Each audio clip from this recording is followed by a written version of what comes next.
Hi Raj and Farah, thank you for being with us here today. So how does this acquisition align with the company's future goals?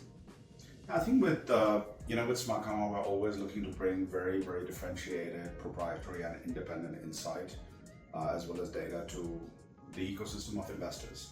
And I think what we've seen in the world of commodities in the last few years, there is huge information gap between what's actually happening on the ground and what capital markets are aware of. We saw that with cocoa and coffee prices this year, and we think we're going to see a very similar dynamic in other commodities. So where we see an intersection of that information asymmetry and huge demand growth drivers, we see interest. So with Helixtap, I think they've built a remarkable data collection methodology that brings farm gate level pricing data on things such as rubber, which are going to be a very, very critical supply for the EV industry going forward. And if you want to understand the dynamics in EV or automotives, and you want to benefit from that demand growth, you would need this sort of insight. And I think that's it. I think that's how it sits very neatly within our roadmap. I think the last point I'll say is that Smartkarma is very consistently growing the data subscription side of our business, and we're focused on proprietary data and proprietary insight that is very difficult to find elsewhere. And I think with Helixtap, we are able to accelerate that part of our roadmap. From our perspective, we're very excited to be part of the Smartkarma family and group.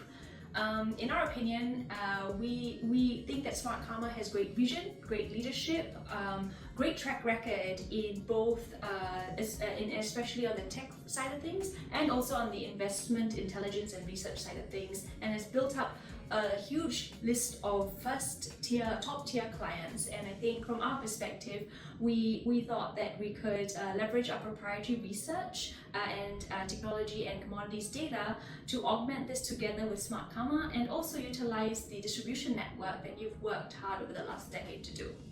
So what is the vision going forward? I think you've touched briefly on this in your previous answer as well. Yeah, I think the vision is very straightforward. Farah and team have done a great job at proving market validation of their business and attracting some of the best clients around that commodity space, but their distribution is still limited. So I think with Smartkarma's current distribution and client base, we can bring the power of Helixtap to a lot more users. And secondly, we will continue to innovate on product in order to build more useful and insightful offerings that will continue to expand the range of things that Helixtap has to offer.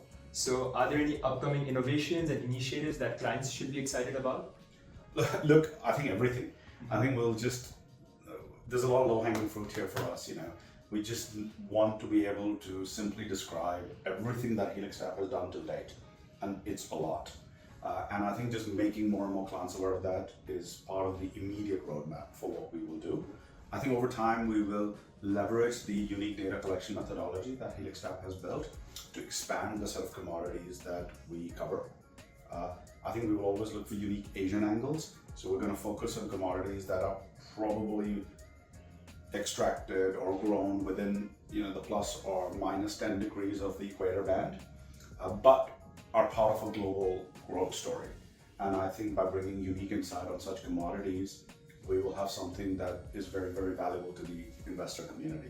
Last thing I'll say is, as you know, the Singapore Exchange, SGX, is a strategic investor in Smartkarma. They have a very rapidly growing commodity product suite. We want to ensure that as we grow in a way that's very complementary and supports their efforts from a product perspective. So I think some of those things are part of our future story, but watch this space, we'll unveil it over time. Yeah, lots. I think, we already see a lot of the synergies together. We've been brainstorming a lot with the team in Smartkarma and Helixtap together. From the commodity side of things, we do see a lot of banks, prop desk, hedge funds, etc. moving into this space, a lot of volatility, and therefore a huge need for data and analytics on this side of things. So yeah, stay tuned. Proprietary data and insight. I would sum it up in proprietary data and scaling data processing.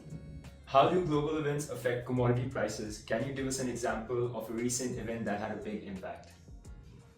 Yeah, leaving geopolitical risk and wars aside, the most recent event has been weather disruptions affecting prices of cocoa.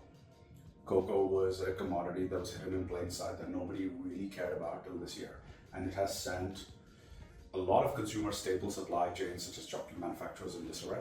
And I think just by knowing what farmers are experiencing on the ground in places such as places where cocoa is grown, you could have had great insight and had the opportunity to make great alpha, which some people did. Well, commodities is a broad segment. If you look at oil, it's very much linked to the global economy, the pulse of the global economy. In fact, commodities are in everything in your everyday life. If you look at rubber, the way you get to work, tires, in your cars, in your bicycles, your shoes, it's very much part of your daily life. So it's intertwined with the global economy. And in times of inflation, it is also a good hedge. And also, it's very exciting. It comes in cycles. So a lot of things specific to the rubber market, for example, I would say the climate change. So El Nino and La Nina had very big impacts in prices, causing volatility of more than 40%, 30 to 40%, which is actually really high, and similar to other commodities that are larger like copper and soybean, etc.